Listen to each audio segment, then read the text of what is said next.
क्या हाल चाल है बाबू लोग?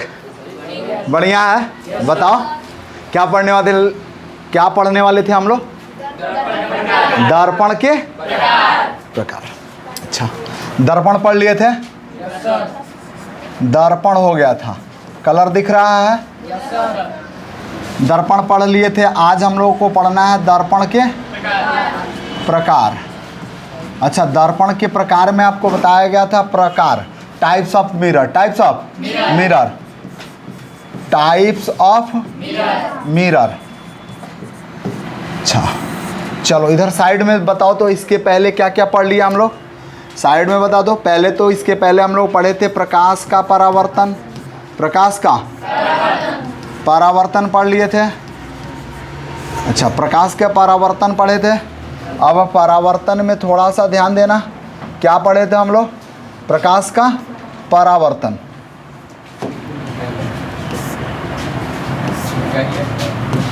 हाँ बोलिए। मिठाई आ गया? अच्छा, रिजल्ट भी आया तो मिठाई आइबे करेगा। सही में मिठाई है? क्या होगा मिठाई में दे दिए। अरे वाह, मिठाई आ गया। वाह शाबाश। मिठाई खाइएगा? हाँ, अरे आ जाओ बाबू, आ जाओ आप लोग, आ जाओ मिठाई खिला दो। थोड़ा सा नीचे से आ जाओ। वैसे ही आ जाओ, थोड़ा सा बच के आना।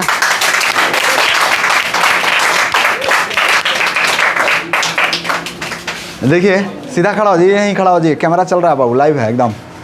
देखो ये दोनों बच्चे, रख दो नीचे, रख दो कहीं, इधर रख दो साइड में रख दो, मिठाई रख दो। देखो ये दोनों बच्चे पास हुए हैं। अच्छा, कल आप लोगों का रिजल्ट आया था ना? चलिए, बिहार बोर्ड से आप लोग थे। कितना नंबर आया आपका? इधर आ जाओ थोड़ा सा। कितना नंबर आया बाबू आपका? 357। 357। बहुत अच्छा, बहुत अच्छा। 357, ताली बजा दीजिए। आपका कितना है बाबू? 399। 399। वाह क्या गजब। देख रहे हैं ना, 80% बाबू लाया, 72-73% लाया। समझ में आ रहा है ना? आप भी मेहनत करोगे तो ऐसे ही आपका भी रिजल्ट आएगा। बाकी रिजल्ट तो आप देख ही रहे हैं। कई दिन से आप मिठाई खा रहे हैं, आज पहली बार लाइव कैमरा के सामने खा रहे हैं। चलिए बाबू लाइए मिठाई, लाइए, आपको खिलाएं हम। पहले हम आप निकालिए पहले हम आप लोगों को खिलाएं। वाह कितनी खुशी की बात है। वाह, बहुत बहुत धन्यवाद आप दोनों लोगों को। पहले आप खाइए। अच्छा, पहले हम खाएं तो मेरा तो उपवास चल रहा है। अरे इसको निकाल लो। देखो कितनी खुशी है कि मतलब पोलोथीन भी नहीं निकाल पा रहा है। वाह, इसे खुशी कहते हैं। मतलब इंटरनल जो खुशी है ना, आज निकल रही है रिजल्ट के बाद। मेहनत किया 2 साल 3 साल यानी 10 साल तक कोई सर्टिफिकेट नहीं मिला, अब मिलने वाला है। अब मिलने वाला है। कितनी खुशी है। हमारा उपवास चल रहा है। बस केवल फोटो खींच लो भाई, कोई खींच लो फोटो खींच लो फटाक से, जल्दी करो। सामने आ जाओ, कैमरा बचा के। हाँ बिल्कुल।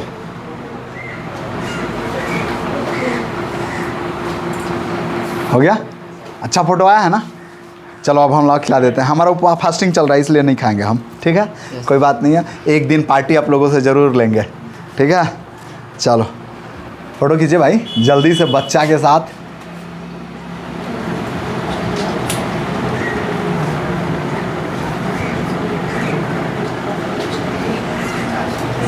आइए आकाश बाबू, आप भी आ जाइए। अरे खाओ यार, मिठाई खाओ। सर जरूर कि वो खाए के पड़े। नहीं, मेरा उपवास चल रहा है, कैसे खाएंगे हम? अच्छा, आप साथ में फोटो खींच रहे हैं?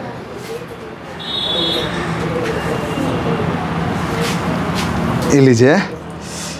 देखिए ये रिक्वेस्ट कर रहा है कि सर जी आपको एक खाना पड़ेगा, आपको एक खाना पड़ेगा, फास्टिंग तोड़नी पड़ेगी। बच्चों के दुलार के लिए बिल्कुल फास्टिंग तोड़ने के लिए तैयार हैं, ठीक? चलो आ जाओ, दोनों लोग खिला दो। पहले इसके साथ खिला देते हैं, फोटो खिंचवा लेते हैं। पहले आप खाइए। पहले हम खाएं?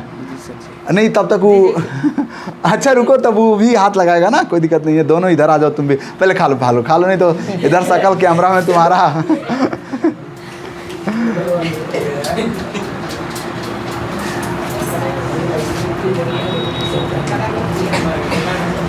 रुक जाओ, उसको भी आ जाओ इधर। पहले हाथ, दोनों लोग हाथ लगा लो ऐसे एक ही मिठाई में, या आप भी पकड़ लो, एक खिलाना और आप भी पकड़ लो अपना अपना मिठाई खिलाना, बस एक ही, ठीक है। अच्छा दोनों के खा लेंगे।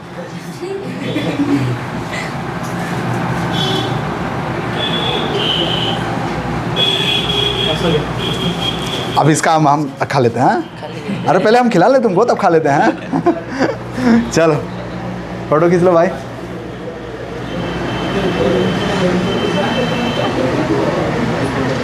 बच्चों की खुशी के लिए अब खिला दो, थोड़ा थोड़ा काट के, बस थोड़ा थोड़ा, कैमरा चल रहा है देखना। खा लीजिए 2 बार में 4 बार। इधर भी खाना है।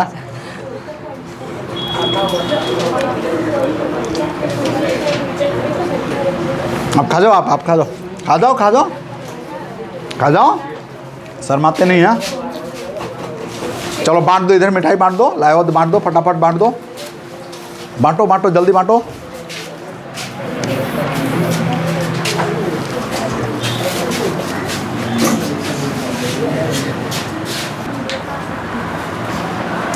चलो भाई, आप दोनों लोगों से बच्चे कुछ एक्सपीरियंस जानना चाहते हैं कि आपने कैसे पढ़ा, कैसे नहीं पढ़ा, ठीक है। आप लोग जरूर जवाब देंगे। क्वेश्चन करिए बाबू, आप लोग जल्दी करिए, समय का अभाव है, पढ़ना है हम लोगों को।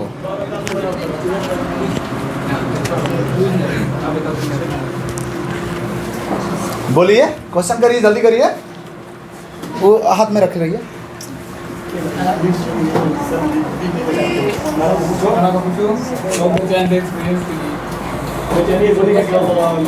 आप मतलब कैसे पढ़, अरे वो डर रहा। हाँ मतलब कैसे पढ़ते थे आप, अपना स्ट्रेटेजी बताओ, प्लान बताओ कि आप कैसे पढ़ते थे, ठीक है। थोड़ा माइक को ऊपर करके बोलना। आगे चल के हम लोग भी वैसा पढ़े। हाँ बिल्कुल, इनको टाइम मैनेजमेंट बताओ, टाइम मैनेजमेंट।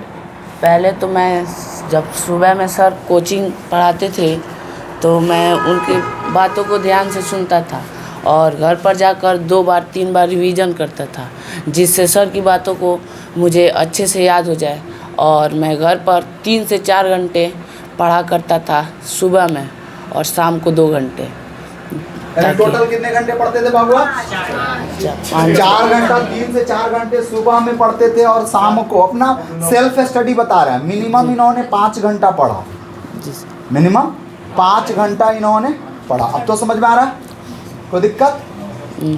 चलिए आप बता दीजिए, अपना माइक दे दीजिए इनको। आप बताओ बाबू कैसे पढ़ते थे आप? जब सर पढ़ाते थे तो पढ़कर जब हम घर जाते थे तब अपने समय पर 6 बजे से 10 बजे तक सर बताए थे पढ़ने के लिए, तो हम पढ़े। उसके बाद रात को सुबह में उठकर रात वाली मॉर्निंग जो होती थी, जैसे 6 से 10 पढ़ लेते थे, 4 घंटा उधर हो गया। दिन में कुछ काम था, बिजी थे, स्कूल जाते थे, समझ में आ रहा है ना। और फिर अगली मॉर्निंग सुबह जाग कर पढ़ाई करते थे, जिससे 5 से 6 घंटे 7 घंटे हो जाती थी। अब तो समझ में आ रहा है ना, कोई दिक्कत? और कोई प्रश्न है तो पूछिए। चलिए बहुत बहुत धन्यवाद, एक बार ताली बजा दीजिए। चलिए बहुत बहुत धन्यवाद। भविष्य में आप लोग आगे बढ़ें, हमारी आप शुभकामनाएं आप लोगों के साथ हैं। अच्छे पोस्ट पर जाएं और फिर मिठाई खिलाएं।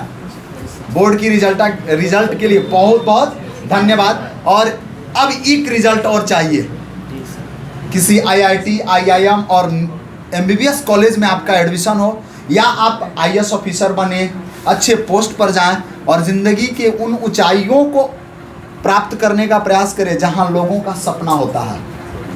बहुत बहुत धन्यवाद। आप लोगों को भगवान हमेशा सुखी रखे और मंजिल की ऊंचाइयों पे पहुंचाने का प्रयास करें।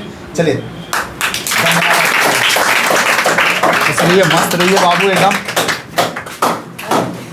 जुग जुगीते रहिए बाबू, मस्त रहिए। चलिए थोड़ा सा पर्दा पीछे कर सही कर दीजिए, उठ के फटाफट जल्दी करिए, फटाफट कर दीजिए।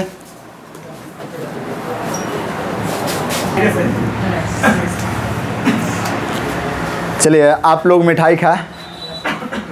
अब थोड़ा सा आप लोगों के चेहरे में रौनकता आ गई है, लेकिन याद रखिएगा ये पटीदार की मिठाई थी। किसकी मिठाई थी? पटीदार की। और एक कहावत सुने होंगे, स्टेशन पर के बैठल आ पटीदारे के ऐठल बड़ा बुझाला, सुने होंगे।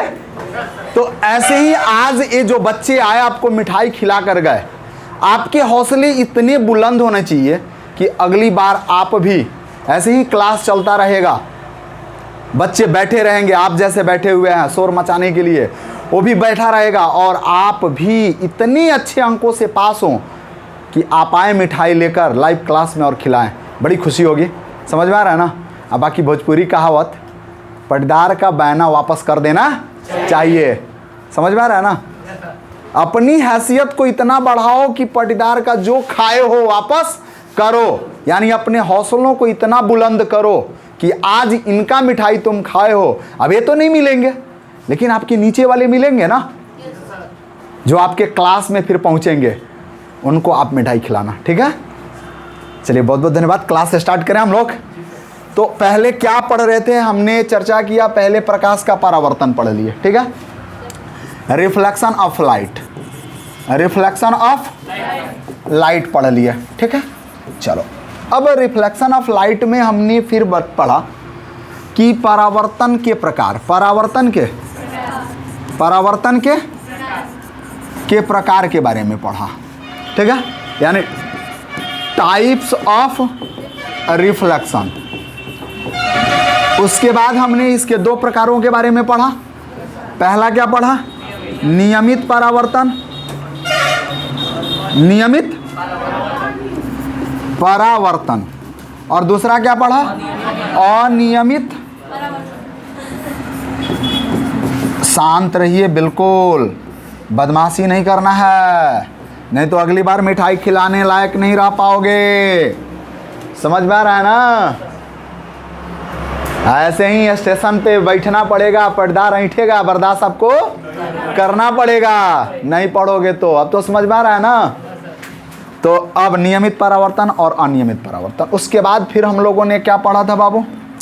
परावर्तन के नियम, परावर्तन के नियम, law of reflection, law of reflection पढ़ा था। दो नियम होता है ना? कितने नियम? दो नियम। फिर क्या पढ़ा था हम लोगों ने?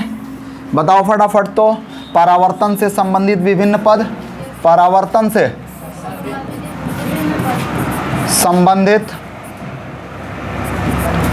संबंधित विभिन्न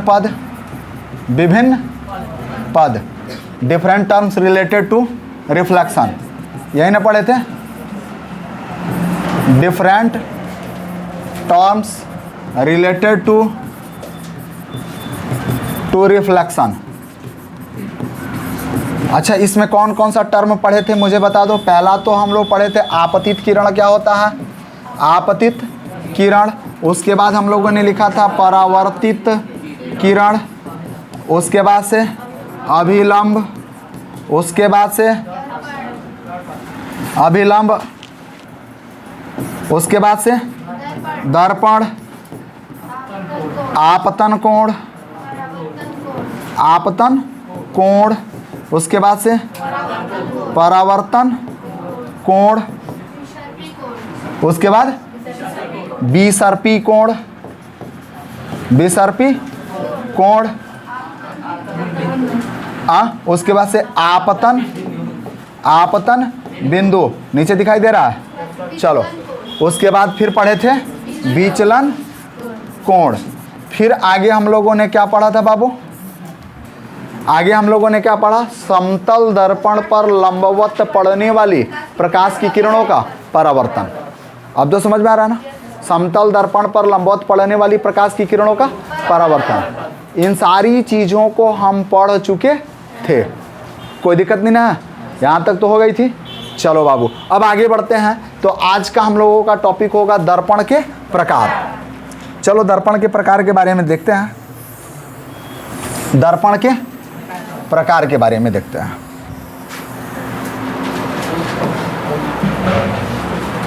चलो दर्पण कितने प्रकार के होते हैं बाबू? 3 प्रकार के। पहला क्या मिला? समतल दर्पण। क्या मिला बाबू? समतल दर्पण, प्लेन मिरर कहते हैं इसको। दूसरा क्या होता है? गोलीय दर्पण, एस्फेरिकल।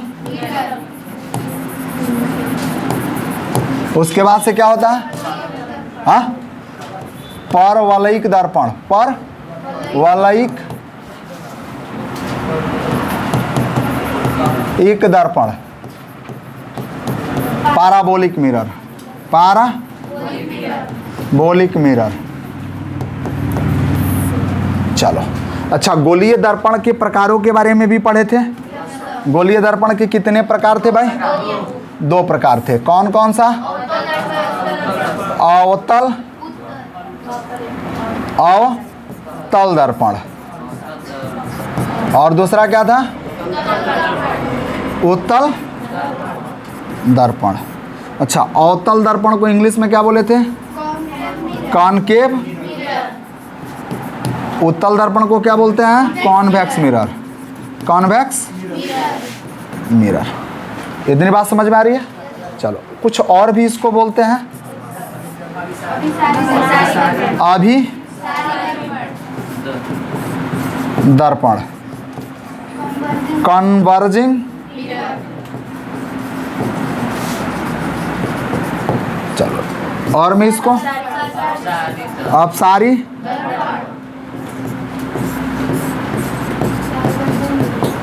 डाइवर्जिंग,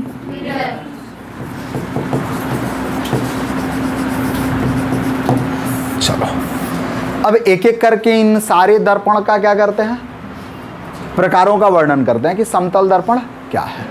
तो कल आपको दर्पण के बारे में समझाया गया था, तो बताया गया था कि दर्पण में जो परावर्तक सतह होता है, जहां से प्रकाश की किरणें परावर्तित होती हैं, तो समतल दर्पण की जब बात आती है तो इसमें डिफिनीशन बन जाएगा कि वैसा दर्पण जिसकी परावर्तक सतह बिल्कुल प्लेन हो, बिल्कुल प्लेन हो, समतल हो। समझ में आ रहा है ना? तो उसको क्या कहेंगे हम लोग? समतल दर्पण कहेंगे। तो लिखेंगे वह दर्पण जिसकी परावर्तक सतह, हम इसका डेफिनेशन करते हैं। इसका क्या करते हैं? डेफिनेशन करते हैं। सबसे पहले इधर साइड में जगह मेरे पास है तो लिख देते हैं समतल दर्पण। दिख रहा है ना यहाँ? कैमरा में देख लीजिए, समतल दर्पण। समतल दर्पण को क्या कहेंगे भाई? वह दर्पण जिसकी परावर्तक सतह, वह दर्पण जिसकी परावर्तक सतह, परावर्तक सतह। अच्छा, परावर्तक सतह को इंग्लिश में क्या कहते हैं हम लोग? बोलो। परावर्तक सतह समतल होती है। परावर्तक सतह समतल होती है। क्या कहलाता है? समतल दर्पण कहलाता है। इंग्लिश में क्या डेफिनेशन बनाएंगे? The mirror whose reflecting surface, reflecting surface is plane या स्मूथ कॉल्ड प्लेन मिरर।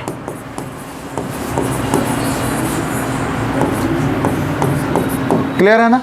परावर्तक सतह बिल्कुल प्लेन होगी, बिल्कुल प्लेन होगी। जैसे आपका बोर्ड बिल्कुल प्लेन है, ऐसे ही इसकी परावर्तक सतह प्लेन होगी। अब तो समझ में आ रहा है? तो वह दर्पण जिसकी परावर्तक सतह समतल हो, प्लेन हो, स्मूथ हो, उसको क्या कहेंगे? समतल दर्पण। जैसे आप यहाँ एक मिरर हमने ले लिया, मिरर का ये जो साइड में हमने आपको बताया था कि इसको रजतित करना कहते हैं, यानी कलई चढ़ाना या सिल्वर्ड, क्या करना, सिल्वर्ड करना, यानी चांदी की परत चढ़ाना। अब इधर चांदी की परत चढ़ गई तो ये तो कलई हो गया, तो परावर्तक सतह किधर होगी, इधर होगी। तो ये क्या है भाई, परावर्तक सतह है। क्या है, परावर्तक सतह है, परावर्तक सतह है। ठीक है, कौन सा सतह है भाई, परावर्तक सतह, यानी रिफ्लेक्टिंग सरफेस, रिफ्लेक्टिंग सरफेस है। और रिफ्लेक्टिंग सरफेस जब बिल्कुल स्मूथ होता है तो उस दर्पण को क्या कहेंगे, समतल दर्पण। तो एम और एम डैश, एम और एम डैश कौन सा दर्पण हो गया भाई, समतल दर्पण। क्लियर है ना। तो अब इस दर्पण का नाम हम क्या लिख सकते हैं, एम और एम डैश। कौन सा दर्पण का काम करेगा, समतल दर्पण, यानी प्लेन मिरर का काम करेगा। अब तो समझ में आ रहा है ना, कोई दिक्कत। चलिए वीडियो पॉज करिए और इसको लिख लीजिए। चलिए जल्दी करिए। हाँ वीडियो पॉज करिए, लिख लीजिए भाई।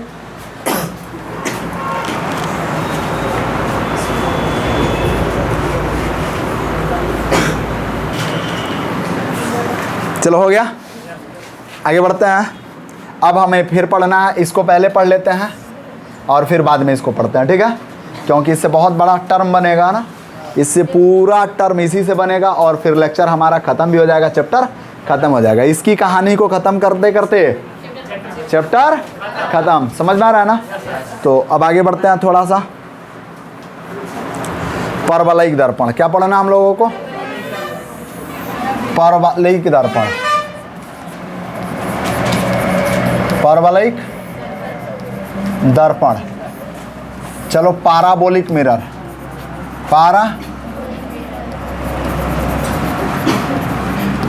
सुनो।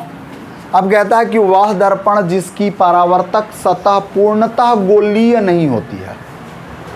अब गोलीय नहीं होगी तो कैसी होगी, तो अंडा के आकार को, अंडा देखिए हो ऐसे बनता है अंडा भाई, ऐसे होता है ना।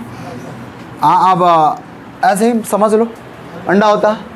अब यह जो भाग दिखाई दे रहा है यह पूरा गोला है, नहीं है, पूरा गोला नहीं है। समझ में आ रहा है ना। तो कहता है कि वह दर्पण जिसकी परावर्तक सतह पूर्णतः गोलीय नहीं होती है परवलयिक दर्पण कहलाती है। तो लिख दें भाई, वह दर्पण जिसकी परावर्तक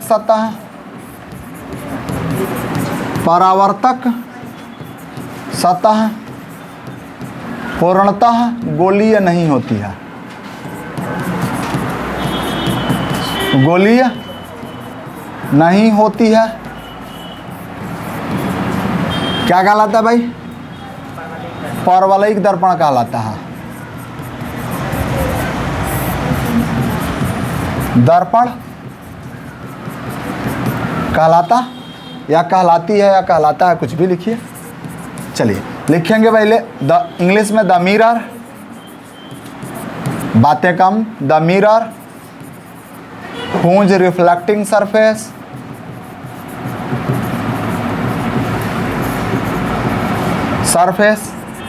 is not completely spherical called a ... परवलयिक मिरर लिख लीजिएगा। चलो अब देखो परावर्तक सतह, तो हमने अभी बताया कि अंडे के आकार का होगा, या इलिप्स का नाम आप सुने होंगे, ठीक है। अरे 9th में जब होंगे आप तो वहाँ गुरुत्वाकर्षण चैप्टर पढ़े होंगे और उस चैप्टर में आपको मिला होगा केपलर का ग्रहीय गति नियम। तो उन्होंने बताया था कि ग्रह वृत्ताकार पथ पर चक्कर नहीं लगाते हैं, लेकिन दीर्घ वृत्ताकार कक्ष में चक्कर लगाते हैं। दीर्घ वृत्ताकार कक्षा का मतलब कि अंडा के आकार के रूप में, ऐसे। समझ में आ रहा है ना। तो यानी अब यहाँ दूरी घटती है बढ़ती है, दूरी घटती बढ़ती है। तो यहाँ जो दूरी होगी कम होगी, यहाँ दूरी, तो उपसौर और अपसौर की कहानी होती है। जो दूरी घटेगी बढ़ेगी, तो बढ़ने वाली घटने वाली दूरियों का नाम क्या दिया गया, उपसौर और अपसौर। समझ में आ रहा है ना। पेरीहेलियन और एपीहेलियन, पेरीहेलियन और एपीहेलियन पढ़े होंगे। तो अब कह रहा है कि पूर्णतः गोलीय नहीं होगी, अर्थात बिल्कुल इलिप्स के तरह होगी, दीर्घवृत्ताकार होगी। कैसी होगी? दीर्घवृत्ताकार। ठीक है। अब ऐसे अगर हम बाहर बाहर कलई कर दे तो परावर्तक सतह अंदर की ओर हो जाएगी ना। तो ये अंदर क्या दिखाई दे रहा है आपको? परावर्तक सतह दिखाई दे रहा है। या और में हम इसको ऐसे कर लें और ऐसे ही बना लेते हैं। और ज़रा सोचो मेरे बब्बू कि अब हम अंदर कलई कर देते हैं। कहाँ कलई किए? अंदर। तो परावर्तक सतह बाहर दिख रही है, परावर्तक सतह बाहर दिख रही है ना। ये सारे चीज़ क्या है? परावर्तक, परावर्तक सतह है, रिफ्लेक्टिंग सरफेस। इंग्लिश में तो लिख लेंगे ना, रिफ्लेक्टिंग सरफेस। अब तो समझ में आ रहा। अब इन दर्पण का आकार कैसा है? तो दीर्घवृत्ताकार है। समझ में आ रहा है ना? कोई दिक्कत? चलो, या पाराबोला है, परवलय के रूप में है, परवलय के रूप में है। मैथ में पढ़े होंगे तो बहुपद जब पढ़ रहे होंगे तो वहाँ बताया गया होगा बहुपदों का ग्राफ में पाराबोला के रूप में होता है। या तो ऊपर की तरफ खुला रहेगा या नीचे की तरफ खुला रहेगा। और इसके लिए ax² plus bx plus c equal to 0 का इक्वेशन होता है। और इसका ग्राफ खींचते हैं तो या तो इस रूप में या इस रूप में। पढ़े होंगे आप लोग, कोई दिक्कत नहीं है। तो अब तो समझ गए। चलो मेरे भाई आगे बढ़े। अब दूसरा हमको पढ़ना है गोलीय दर्पण। कौन सा दर्पण? गोलीय दर्पण। दिख रहा है कलर? गोलीय दर्पण, एस्फेरिकल मिरर, एस्फेरिकल। अब देखो, अब यहां कहता है कि वह दर्पण, वह दर्पण जिसकी परावर्तक सतह किसी खोखले गोले का भाग हो। मान लो मेरा हाथ खोखला गोला है, इसको आधा काट दो तो इधर परावर्तक सतह हो सकती है या इधर हो सकती है। समझ में आ रहा है ना? तो अब परावर्तक सतह दोनों ओर हो रही है। तो अगर इधर होती है तो कलई इधर किया गया होगा। परावर्तक सतह अगर इधर होती है तो कलई इधर किया गया होगा। इस आधार पर दर्पण कितने प्रकार के हो गए? 2 प्रकार के। अब तो समझ में आ रहा है ना? तो वह दर्पण जिसकी परावर्तक सतह किसी खोखले गोले का भाग होती है, यानी the mirror whose reflecting surface is a part of hollow sphere, is a part of hollow sphere. बिल्कुल खोखला गोला होगा, बीच से काटना है। तो पहले डिफिनेशन लिख लो। वह दर्पण जिसकी परावर्तक सतह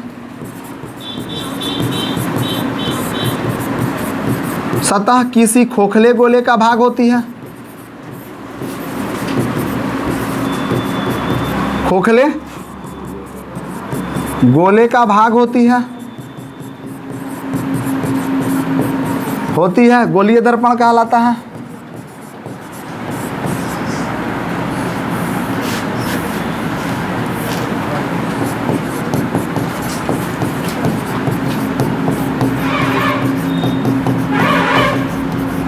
चलो लिख लो भाई। The mirror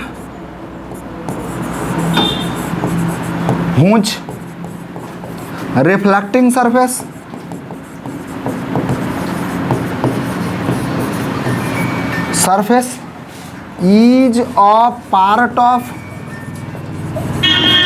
is a part of hollow sphere.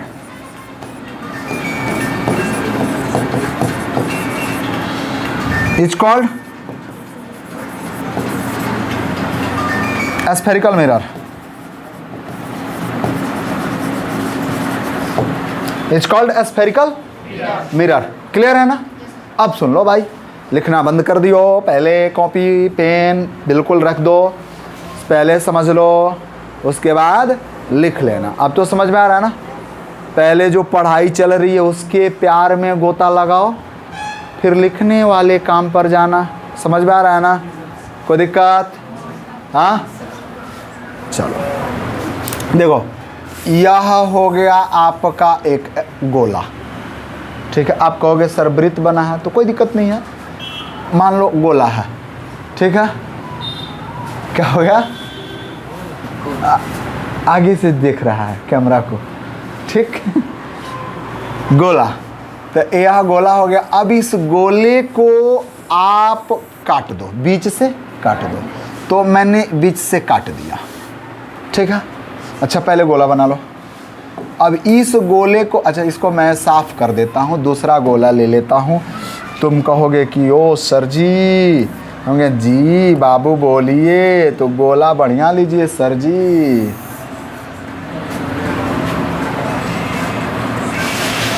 ये दिखाई दे रहा। अब इस गोला को हमने फिलअप करा, चलो गोला हो गया, कोई दिक्कत, इतना हो गया। अब इस गोले को काटना है, बीच से क्या करना है, काटना है। तो बीच से काटना है यदि, तो आप ज़रा थोड़ा सा ध्यान देना बाबू, कि अगर बीच से काटोगे तो ऐसे काटोगे, काटोगे ना, ऐसे काटोगे कि नहीं काटोगे, काटोगे, हाँ हाँ हेलो, हाँ बोलिए। किसी को तो नहीं, हम कुछ भी नहीं दिया, अभी थोड़ी देर बाद बोलेंगे। अच्छा लिखिए 2271 हो गया। आप देखिए तो यहाँ दिखाई दे रहा आपको, हाँ अजीब हाल है भाई। हेलो लिखिए 2271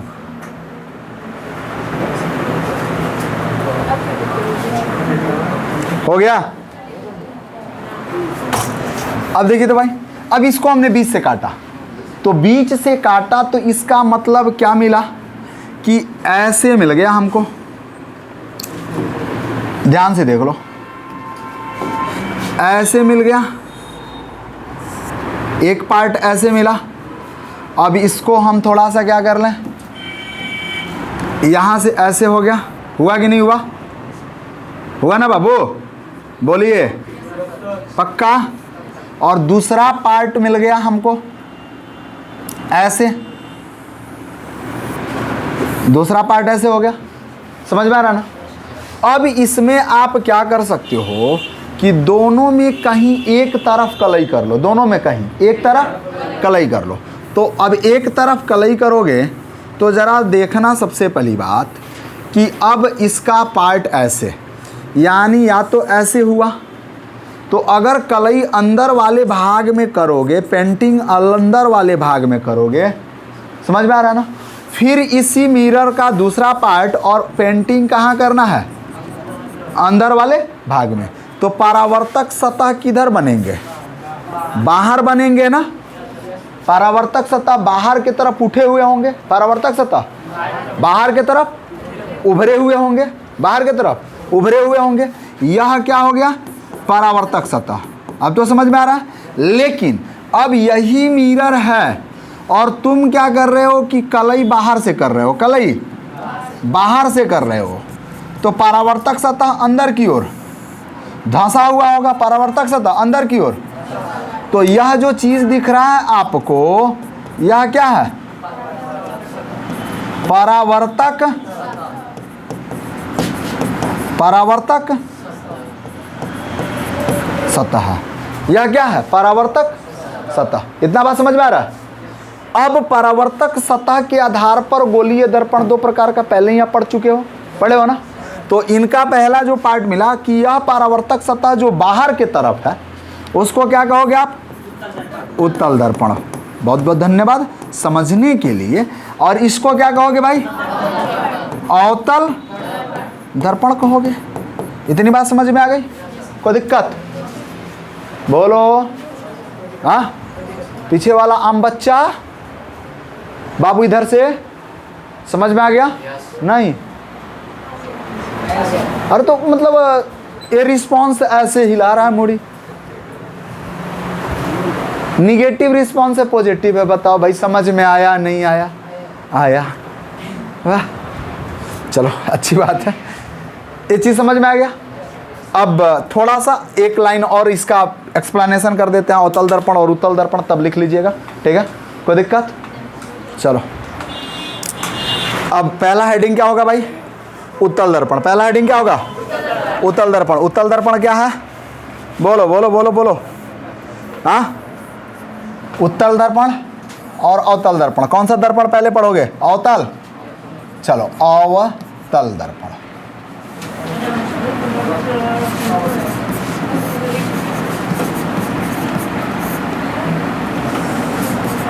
कॉनकेव मिरर। Concave mirror. हाँ बोलिए, कुछ कह रहे हैं तो फिर अंगुली क्यों उठा रहे हैं? याद कर रहे हैं। अरे वाह, ऐसे याद करिएगा तो किसी को तकलीफ हो जाएगा भाई। हाँ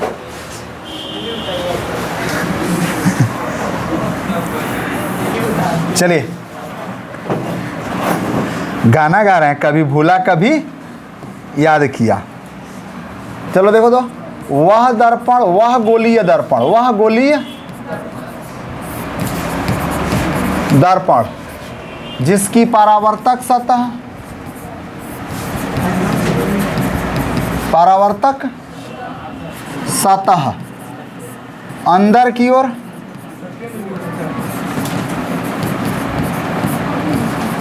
धंसी रहती है, रहती है, क्या कहलाता है भाई? अवतल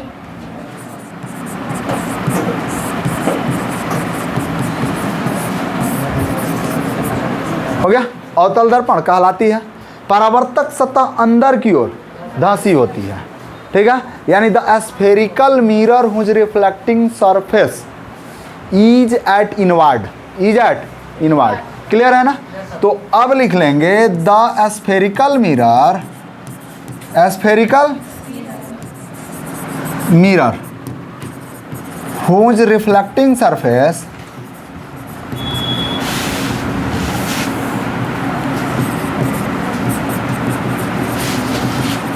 reflecting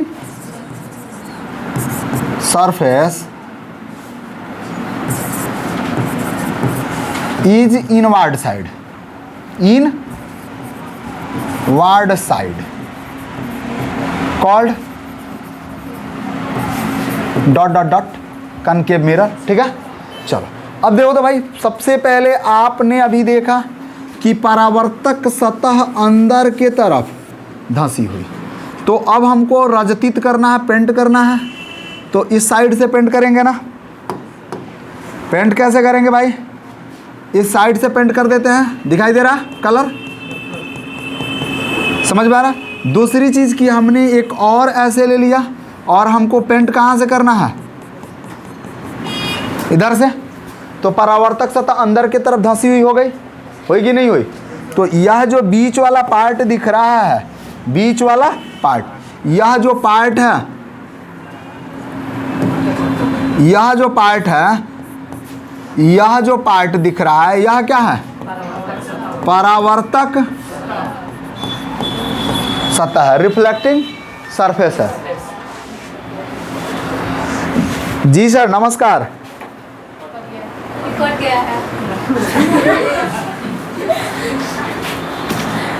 चलिए अच्छी बात है, कट गया तो हम लोग का टाइम बचा। Reflecting surface, reflecting.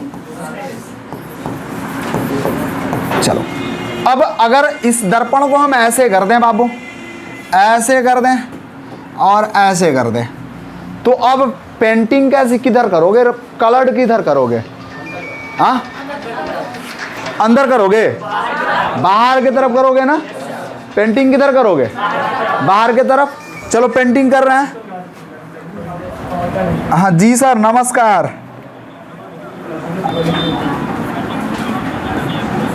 हाँ हाँ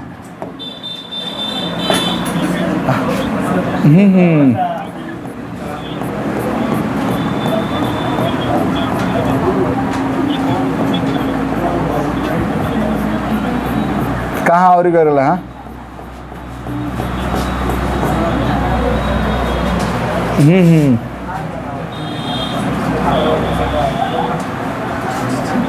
बिल्कुल बिल्कुल। हम्म हम्म हम्म हम्म।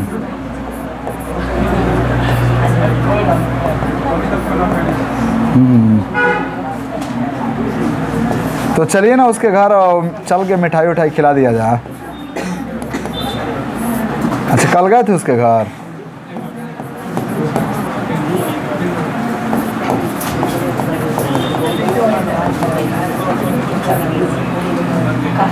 अच्छा अच्छा, तो फिर आज चलिए मेरे साथ भी, क्या दिक्कत है? नहीं तो सोमवार को प्रमोट करिए उसको।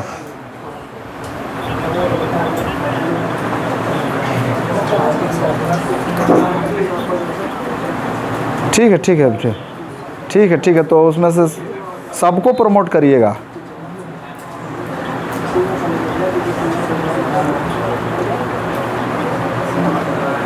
बिल्कुल।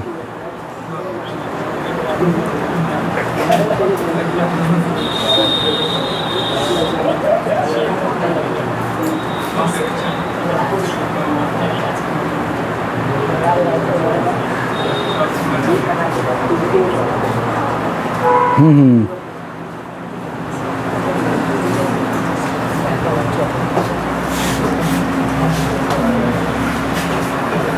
आप लोग लिखो तो।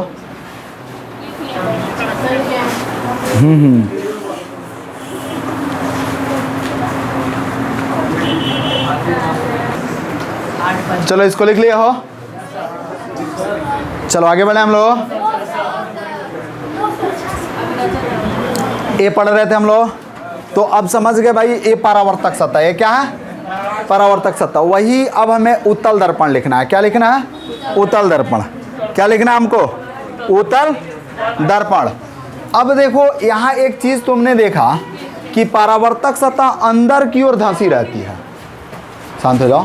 परावर्तक सतह कहाँ धंसी रहती है? अंदर की ओर धंसी रहती है। तो इसका मतलब हुआ कि अंदर की तरफ धंसी रहती है। तो ये गोला हो गया, ठीक, और गोला का बीच में केंद्र होगा, तो केंद्र की ओर धंसी है ना, केंद्र की ओर। तो परावर्तक सतह का अंदर की ओर धंसा होना यानी केंद्र की तरफ होना। समझ में आ रहा है ना? तो अब इसको हम क्या लिखेंगे? परावर्तक सतह का अंदर की ओर धंसा होना का मतलब क्या होता है? केंद्र की ओर, केंद्र की ओर। तो यानी परावर्तक सतह कहाँ हो जाएगा? केंद्र की ओर। परावर्तक सतह केंद्र की ओर, केंद्र की ओर, ठीक है, केंद्र की ओर। Towards the centre, toward the centre, toward the. अब तो समझ में आ रहा है ना?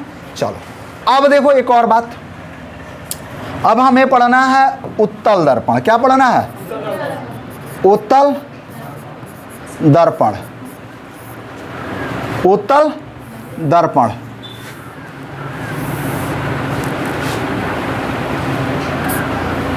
इंग्लिश में क्या कहते हैं? Convex mirror. अब देखो इसकी परावर्तक सतह केंद्र की ओर है, तो इसकी परावर्तक सतह केंद्र से बाहर की ओर, केंद्र से बाहर की ओर होती है। तो वह गोलीय दर्पण, वह गोलीय दर्पण जिसकी परावर्तक सतह, जिसकी परावर्तक सतह केंद्र से बाहर की ओर उभरी होती है,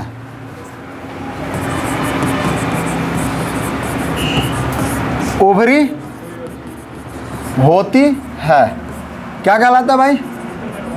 उत्तल दर्पण कहलाता है।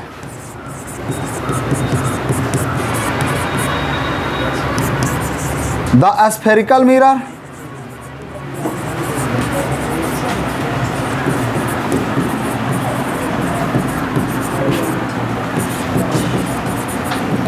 The spherical mirror whose reflecting surface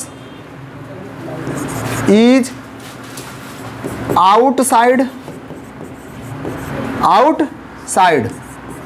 from the centre of the sphere. ठीक है, centre of the sphere.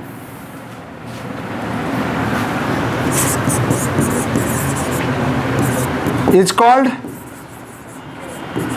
Dot dot dot. हो गया। अब देखो परावर्तक सतह बाहर की ओर, परावर्तक सतह बाहर की ओर। तो अब हमने क्या किया कि एक दर्पण बनाने का प्रयास किया ऐसे और एक ऐसे, समझ में आ रहा है ना। तो इसको हम थोड़ा सा लेकर चलते हैं यहाँ, और एक हमने ऐसे बनाने का प्रयास किया। ठीक है।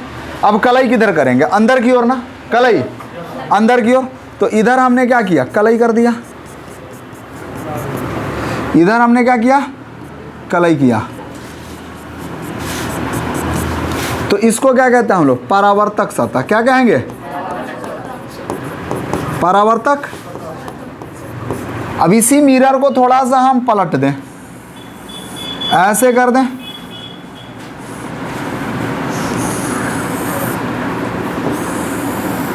ठीक है।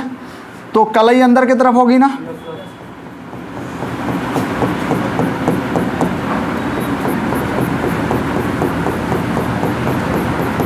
तो ये जो दिख रहा है ये क्या होगा, परावर्तक सतह। अब तो समझ में आ रहा है ना, परावर्तक रिफ्लेक्टिंग सरफेस। अब एक मन में प्रश्न आ रहा है कि क्यों इसको कन्वर्जिंग और डाइवर्जिंग कहते हैं। तो प्रकाश की किरणों का परावर्तन और अपवर्तन, परावर्तन जब होता है तो एक बिंदु पे केंद्रित करना और चारों दिशाओं में फैलाना, इसके वजह से कन्वर्ज। जो प्रकाश की किरणों को एक बिंदु पर, जो दर्पण प्रकाश की किरणों को एक बिंदु पर केंद्रित करती हैं उसको अभिसारी कहते हैं। उसको क्या कहते हैं, अभिसारी। और जो प्रकाश की किरणों को सभी दिशाओं में बिखेर देता है उसको क्या कहते हैं, अपसारी। अब तो समझ में आ रहा है ना। यानी द दर्पण which convert the ray of light at a point is called converging mirror and diverge in all direction. Diverge in all direction, rays of light diverge in all direction called diverging mirror. अब तो समझ गया, कोई दिक्कत, मन में जो प्रश्न था क्लियर हुआ। चलो वीडियो पॉज करो और इसको लिख लो। अच्छा पीछे कर दें, चलिए पीछे हो गया। वीडियो पॉज करिए, इसको लिख लीजिए फटाक से।